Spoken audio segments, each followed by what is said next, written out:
Now I'd like to show you Macintosh in person. All of the images you are about to see on the large screen will be generated by what's in that bag. We had absolutely no idea what people were going to do these things when we started out. Matter of fact, the two people it was designed for was Woz and myself, because we couldn't afford to buy a computer kit on the market. So we liberated some parts from Hewlett-Packard and Atari, and worked on a design for about 6 months and decided that we would build our own computer. So we built one. I never graduated from college. I was lucky. I found what I loved to do early in life. Woz and I started Apple in my parents' garage when I was 20. We worked hard, and in 10 years, Apple had grown from just the two of us in a garage into a $2 billion company with over 4,000 employees. We just released our finest creation, the Macintosh, a year earlier, and I just turned 30. And then I got fired. I really didn't know what to do for a few months, but something slowly began to dawn on me. I still loved what I did. The turn of events at Apple had not changed that one bit. I'd been rejected, but I was still in love. And so I decided to start over. I didn't see it then, but it turned out that getting fired from Apple was the best thing that could have ever happened to me. The heaviness of being successful was replaced by the lightness of being a beginner again, less sure about everything. It freed me to enter one of the most creative periods of my life. During the next 5 years, I started a company named Next, another company named Pixar, and fell in love with an amazing woman who would become my wife. I'd like to introduce you to the iPod. Sometimes life's going to hit you in the head with a brick. Don't lose faith. I'm convinced that the only thing that kept me going was that I loved what I did. You've got to find what you love, and that is as true for work as it is for your lovers.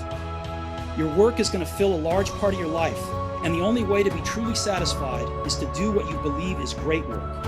And the only way to do great work is to love what you do. If you haven't found it yet, keep looking and don't settle. As with all matters of the heart, you'll know when you find it.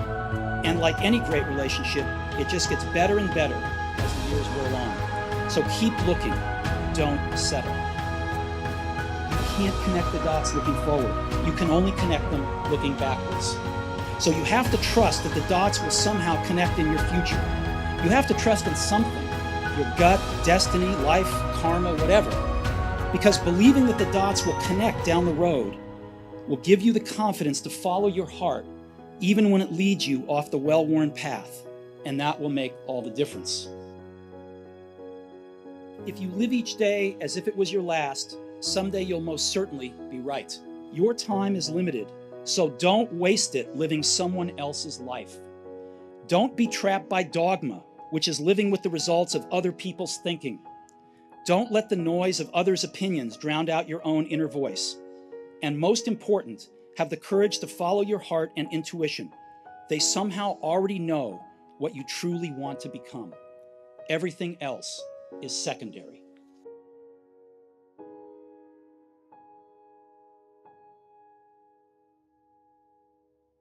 When you grow up, you tend to get told that the world is the way it is.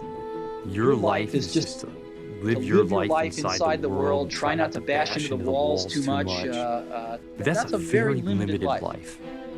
Life can be much broader once you discover one simple fact.